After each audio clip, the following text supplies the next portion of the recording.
Hello everybody and welcome to another Pleb's Perspective. Today we're going to go ahead and talk about the Service Slam. It just ended this past Sunday, and just a quick note, I do have allergies, so if I sound kind of stuffy or whatever, that's why. So apologies in advance. The Service Slam was primarily for breaking the servers, or trying to break the servers, I guess you could say.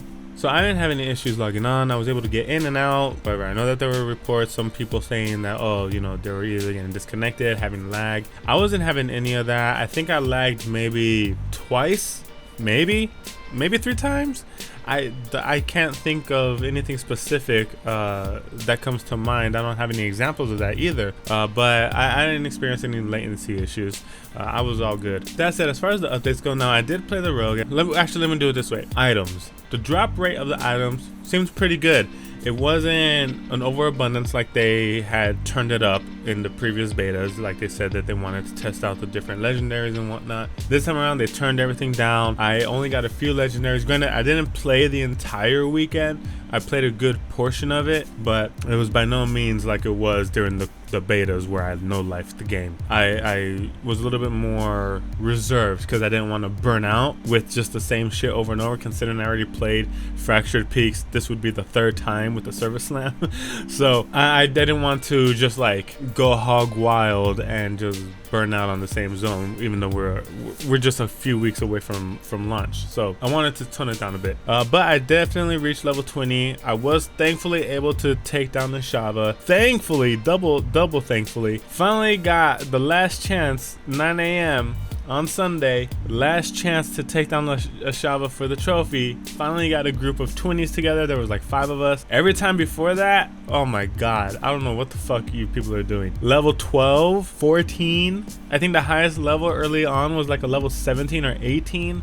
It's like, come on, we're fighting a level 25 boss. We gotta be level 20. You're not gonna get the thing. You're just holding us back. Like, it's fucking, I hate it. I hate it. I really hope that Blizzard, or I really hope that the Diablo team allows us to phase out or set a sort of requirement. Like, if we're gonna go do X boss, you're this level. You know what I mean? Not item power or anything like that, but just a level, because I feel like item power would be too restrictive, and that's way more gatekeeping-esque, I guess you could say. Whereas with the level, you're just like, look, if you're level 20, like in this case with the Shava, if you're level 20, you'll be instanced with us. Other than that, like, just I don't know why you guys try to go in early. Like, come on, man. Just you made it miserable for the rest of us, and I almost didn't get it. But yeah, no, thankfully got a Shava World Tier 2 with the Rogue, which on the Rogue, I did try a different build focus this time around than I did in the previous betas. This time around, after I found an item, which is a legendary, that when you're stealth, it says that when you're set traps or the poison trap, you won't break stealth, and the traps explode when you break stealth. So they won't explode when enemies walk around or get into it. You come out of stealth and boom, they're there. One thing that I wanted to test, which we'll go into right now, you see the footage here, and by the way, I apologize for the flickering. I don't know why the instant record was flickering this way. It happens every so often, so I do apologize for that sort of weird look. So you'll see here, I tested it on one goat man, and with just 1 stack of the poison, because I was curious. I was like, well, if I set 5 traps down, does this stack, or is it one of those things where it doesn't necessarily stack? So you see the poison here, and it's hitting like, you know, 20s, 30s, something along those lines, with just 1 stack of the poison, right? When I found this item that allowed me to stack multiple poison traps down, which I think is a max of 4, you'll see that the damage and the time it takes to kill enemies with this is significantly reduced. It is far more powerful. I did not know that the poison would stack like this. And you'll see here, and I made sure to get the same type of enemies. So these are both Ice Clan Marauders, both at the same level. Okay, so check this out when I stack the poison.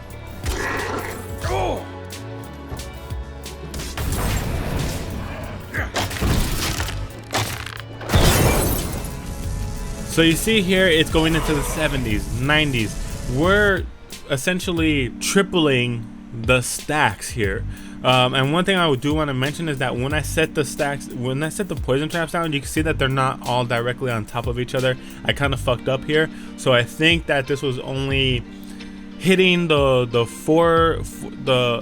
the 4 traps were hitting all at once sometimes, but it was hitting 3 stacks, 3 poison traps the whole time at least. But you can see how the poison stacks with 1, how long it takes for it to kill the one bad guy with 1 stacks, whereas here I have multiple stacks down and this thing just melts. Now if you take this, and what I ended up doing because after I found this out, I was like, oh shit, I wonder what this is gonna be like with boss fights, you know. And this is actually what I used during the Ashava fight, before I didn't really focus on poison, because I thought, well, if Ashava is doing poison damage, it might be resistant to poison or whatever. Not the case. It still does a shit ton of damage. It's still the same thing. And by the way, poison traps, they do over 1,000 damage in total over the course of 9 seconds. So you figure if you're stacking these 3 or 4 times, that's like over 4,000 damage over the course of 9 seconds. And if we do the math here, we just leave it at 4,000 damage divided by 9. That's 404 damage every second. Now on the surface, you're like, okay, yeah, whatever. That doesn't really seem like much when you compare something like a barbarian that's doing 1,000 damage a hit. All right, that's fair. However, you're not thinking about how we also still have twisting blades. We also have these other abilities that we're gonna use. We also have imbuements that we attach onto the twisting blades, or like in this case, or also what I have is shadow step and twisting blades. I have these imbuements that add on to the poison stack, and to top it off, the poison, there's a note there that says there's a 30% chance that your poison will double the effect. So essentially, if you have a chance to, as opposed to doing 4,000 damage, you would have to be lucky for this for sure. But let's say you doubled all of it, that would be 8,000 damage over the course of 9 seconds, which would be closer to 888 damage if we just go raw numbers, double it. 888 damage, you know, that would be ideal. 888 damage every second on top of twisting blades, which hit multiple times and then they come back to you, on top of imbuements. Like it's a lot of damage over time really quickly is what I'm getting at, you know what I mean? And in boss fights, being able to stack all that and have the effect just melt, you see the life bar just go, to me that felt really good compared to the previous betas where I was using twisting blades, and even though I had the legendary item that made the blades spin around me, for some reason I feel like the poison damage, the stacking poison damage, it just does way more damage consistently. And I think I'm gonna go with a poison build. Like as long as the key here is that you have to get the legendary item that allows you to not break stealth when setting your poison traps down in order for you to stack them. Otherwise, every single time you do a poison trap, it goes on a 10-second cooldown, which obviously this build is not viable for that. You have to get the legendary with the aspect that says setting traps does not break stealth and traps explode when you break stealth. You have to have that item. So for me, that's going to be the chase item early on, and then once I find better gear, you know, I could extract the aspect and then add it to something else later. But in a nutshell, I think this is where I'm going to go with it, even though I love the idea of shadow and being all wispy like or whatever and doing shadow damage. Like I like that idea. Regardless, that being said, I'm pretty sure the poison damage is going to be the way for me to go. I'm going to show some examples here of me using this build at level 20 to kill some bosses, right? So right here, really quick, I'm going against the Blood Bishop. Now I do miss a stack of poison, and one downfall of this is that if the boss moves or like has a certain dash, you have to time it appropriately. Normally, from what I've seen so far, the bosses won't dash. They won't even dash or move. They'll like move, hover in place for a bit, and then move, hover in place for a bit if they do decide to move. You gotta time your stacks during, like, right after they move, and Shadow Step is a good gap closer for that, because as soon as they move, you go hit it, you go stealth, stack your poison, come out, imbue your abilities, go, and it's so I missed a stack here, and I took down the Blood Bishop in about 40 seconds, so under a minute, if I remember correctly. I could be wrong, you know, you could feel free to watch the timer, but that's the Blood Bishop here. It took just under a minute. Now this was me missing a stack. If I didn't miss the stacking of the poison, this would have been faster, probably by, you know, 5-10 seconds. So I'm showing back-to-back fights with the Blood Bishop in 2 different areas, so just so that way you could see what the poison damage does when it stacks. Obviously, now I'm not the best player, hence the title of the series, A Pleb's Perspective, I'm not the best player. I'm not the most mechanically gifted when it comes to ARPGs whatsoever.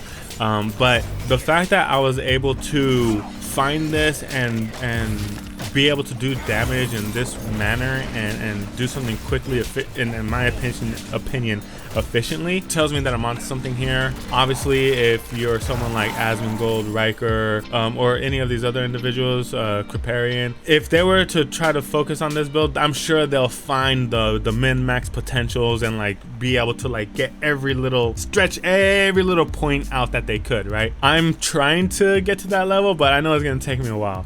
Either way, this felt really good, and I feel like the poison build is going to be the way to go when the game launches. On the note of item chasing and just items in general, one thing I wanted to mention that I don't think was covered or was really talked about was that the item levels that drop during events or from bad guys, they're going to be lower than the event level. Or I forgot what it was. It was that sort of event. It's level 30. It's like Core Dragon or Core Dagon kids. It was like core something, KOR something. I keep forgetting what the fuck the name is. But anyways, and it's level 30 in the Service Slam. I was level 20. I was able to complete it.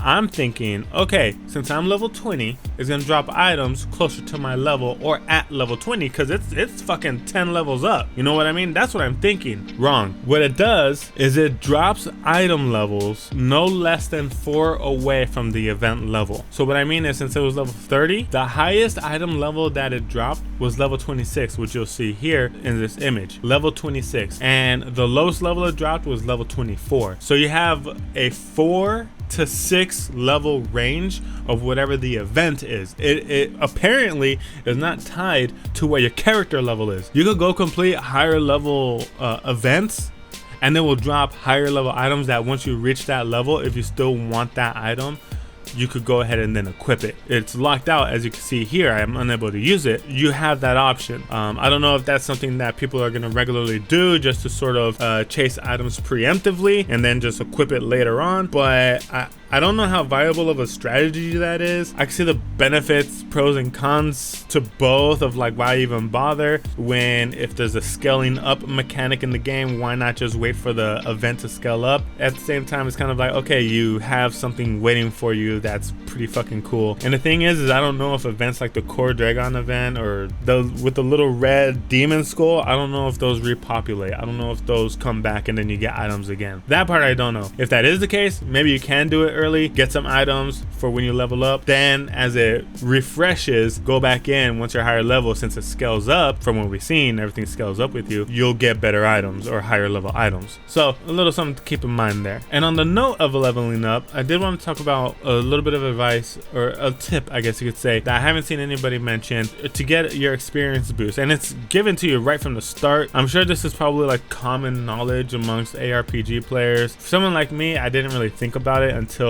the Server Slam. Basically, when you go over here to the Alchemist, and whoo, look at this, Wings of Creator emotes.